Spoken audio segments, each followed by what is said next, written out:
At the Green Desert, you guys know we are all about being self-sufficient. One easy way to do that is by gardening, but gardening isn't always easy if you don't know the secrets to making it successful.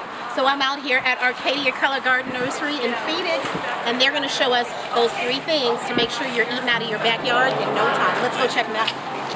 Alright guys, so this is Carolyn, and Carolyn is a long-time friend, but Carolyn is one of those people that anything you don't understand of what's going on, she can fix it. How long have you been gardening? Since I was just a little kid, and I do not want to admit how many years ago that was. Okay, she was just about yay high. Yeah. But it tells you she's credible, she knows what she's talking about. So we said 3 things, I'm going to tell you those 3 things, and then let's elaborate a little bit so that people know what you have to do. Because a lot of people, Carolyn, say, I don't have a green thumb. A lot of people tell me that, and you know what? It's just a matter of opening up your heart and your mind, learn a little bit, work with people like us who've been doing it since we were yay big, and you can learn and you can have a great garden. So we need to trust you. Yes. Trust, that's the magic word. Trust. Okay, so those 3 things, guys. Water. Water, yes. Food, which would be your soil, your compost, your fertilizers. All of that good stuff, that's 1. And sunshine. And sunshine. Really, bottom line is you treat your plants like we treat each other. They should be happy. They need food, they need sunshine just like we do, and we need water in our low deserts. Okay. Especially now as we're still, I know it says it's fall, but it's really still really hot. We need to be watering sometimes twice a day. Still, as we go into the fall, we can cut down usually to once a day, but you still need to feed even if you have fertilized. I incorporate a lot of fertilizer, natural fertilizer like chicken manure, worm castings, bat guano. I add organic material like compost, and then throughout the season we do what we call side dressing, which is as you have a row of, let's say, lettuce or carrots, you sprinkle some fertilizer along that row, and then like chicken pellets or chicken poop from your coop. As you water through that, it releases nitrogen to the soil. Blood meal is also really good for nitrogen, and most of the fall crops like the leafy greens and the broccoli, cauliflower, they need nitrogen.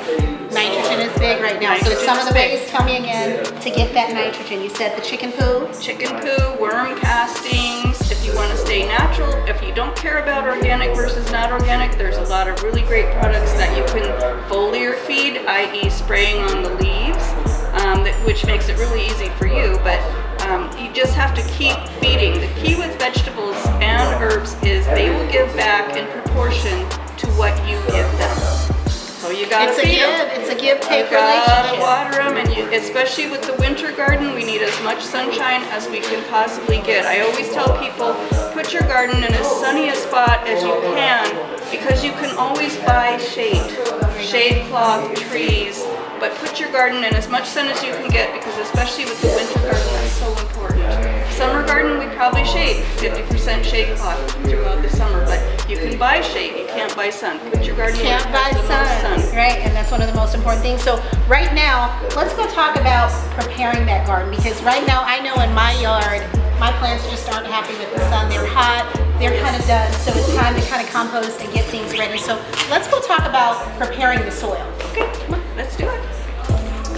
All right, so we're outside because we want to show you, we talked about food, which is your soil, but let me tell you why you really need to take care of your soil, because we're in Arizona. Carolyn, talk about if you just went and dug in the ground. Let's come on down here and let's give them a real taste of, I mean. This is it.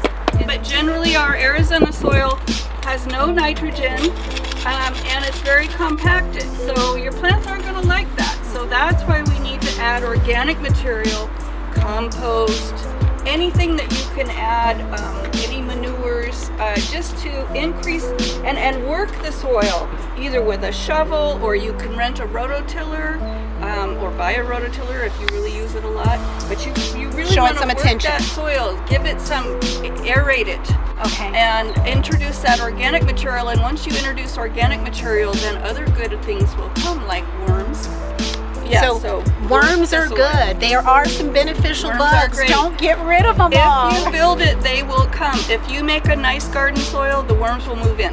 And so that's the thing. If you see worms in your soil, you're doing something right. You're doing something right. So let's show people what it's supposed to look like. So what is this? Because we want to make black gold. That's the bottom line, right? So organic material has been added, and you keep adding that because since our soil naturally has no organic material, if you don't keep adding it, it breaks down over time. It gets used by the plants.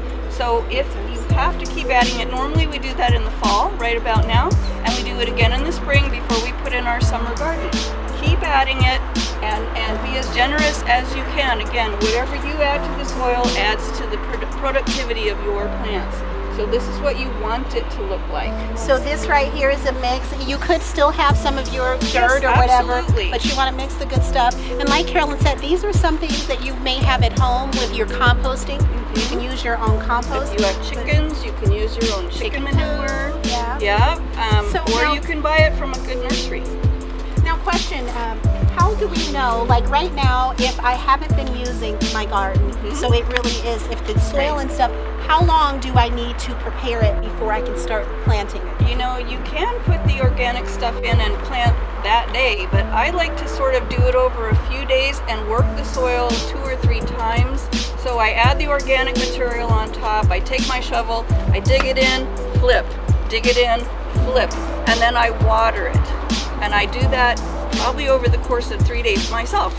Again, you can just do it once and plant, but I like to really work that organic material in, and it pays off in the end, that extra work.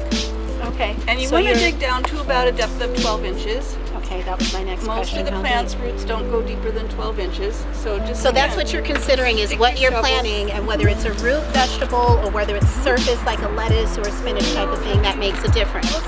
All right, so if I'm starting, I can do it the day of, but let's give it a couple of days. Let's baby our soil. Let's take care of it the way you want to be taken care of, right? And you do that twice a year, in the fall and again in the spring as you're prepping for your summer plants. Okay. How do you know, this is a question we get all the time. We use Oyas in our garden, so we don't have to think about it. But how do you know if you're overwatering or underwatering? Underwatering is pretty easy. They die. They die. You start seeing that. They look sad. It really is obvious. They look really sad. You know, throughout the season, let's say now we plant a row of radishes or carrots. Let's say carrots.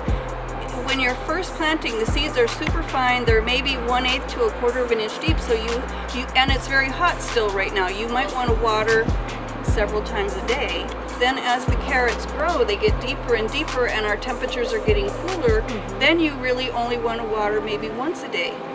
But you need to make sure it gets to the depth of the whole carrot or beet or whatever you're planting. So you kind of have to go out there and stick your finger in the wind, see how hot it is, and judge. But the plants, if they're drooping like crazy, they're telling you that you're not watering enough. So watch your plants and listen to them. Treat them, like I said, like your babies. It's a relationship, a give and take.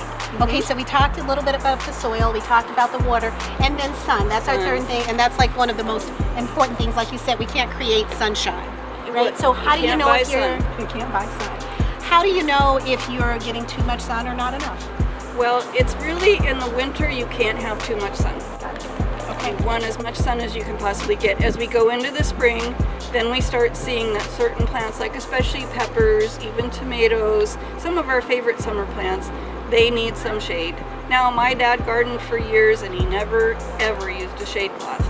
But he used the way he planted so that maybe some taller plants were on the west side, they were shading the plants on the east side. So, but the lazy man's way is you just buy a nice 30 to 50% shade cloth, which should be available at any good garden center, and you put that up. I put it up as soon as the temperatures go over 100 degrees, and I leave it on. I haven't taken mine off yet till it goes under 100. Well, and I like the whole lazy garden thing because I think that's one of the things that deter people from gardening. They think it's too hard and it's too much work, but it really doesn't have to be. All right, guys, so gardening, you guys know there are so many benefits. It's so great for you, your body, our earth. It's definitely a great step towards being self-sufficient. It's good for our planet because you're not bringing plants in from out of our country. You're bringing them from your backyard or even your front yard, and walking them right to your kitchen and cooking them fresh. Oh, I remember when we were kids, my mom would get the water boiling and we would go out and harvest the corn and throw it right into the pot, and it was so sweet. So when you eat out of your backyard, I tell you, it's gonna make a difference. Sometimes you just don't want to go back. When my garden isn't happy, I'm not happy, because that's what I want. So guys, thank you so much for watching. Now, as far as what you're planting, different season, all of that, we have a planting calendar on our website, so that's going to tell you what to plant wherever you are, whenever the time is. Come in and talk to us. Come in and talk to Carolyn about gardening. And that's a big step, guys. If you're gardening and you're having problems and you're getting discouraged, one great thing is just go to your local nursery. I know you aren't all here in Phoenix, but go to your local nursery, and that will help get things started. We all work hard in our nurseries. We all love to eat, so we're constantly talking about food, how to cook it, and how to grow it so you can cook it. There you go. So thanks for watching. Don't forget, guys, share our video, share. Comment below, subscribe to all of our pages, and hey, if you have any questions, feel free to let us know. GreenDesert.org. Thanks for watching.